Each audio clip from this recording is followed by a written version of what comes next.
Hello， 大家好，今日同大家分享一個炮竹萵筍釀蝦膠，主要嘅材料有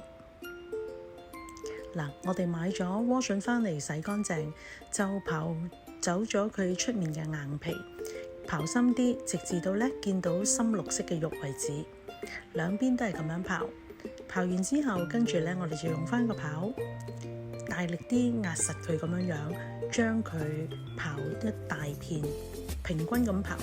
開頭呢兩片一定用唔到噶啦，直至到我哋可以刨到一啲比較粗身嘅，可以合適我哋用嘅，我哋就可以就好似而家呢一個程度就差唔多啦。開頭嗰幾片幼身嘅，我哋就留翻煮咗佢嚟就咁食啦。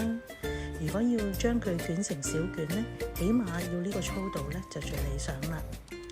刨好晒之後我哋就將佢裁成一小段，一陣間攞嚟釀蝦膠用嘅。我哋首先為蝦膠調下味先咯。我哋落1/2茶匙嘅雞粉，再落少少胡椒粉，跟住落半隻嘅雞蛋白，然後跟住將佢撈勻。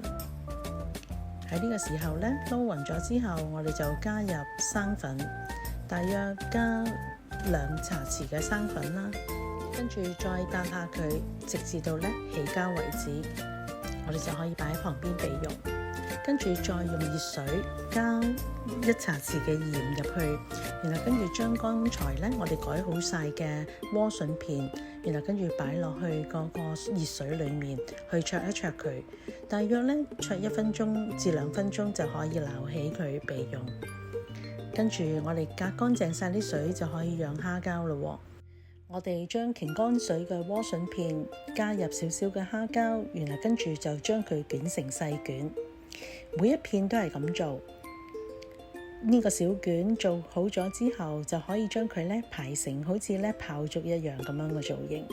如是者將所有嘅萵筍都係咁樣釀入蝦膠。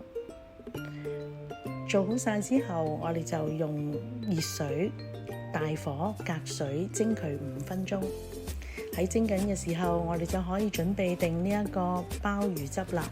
我哋開一罐現成嘅鮑魚，然後跟住用生粉水埋芡，然後跟住將佢鋪喺呢一個炮竹嘅面，咁就完成噶啦。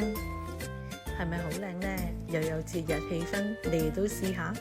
最重要梗係幫下我手，分享俾多啲嘅朋友一齊追蹤我專頁啦。喺呢度再一次恭祝大家新年快樂，拜拜。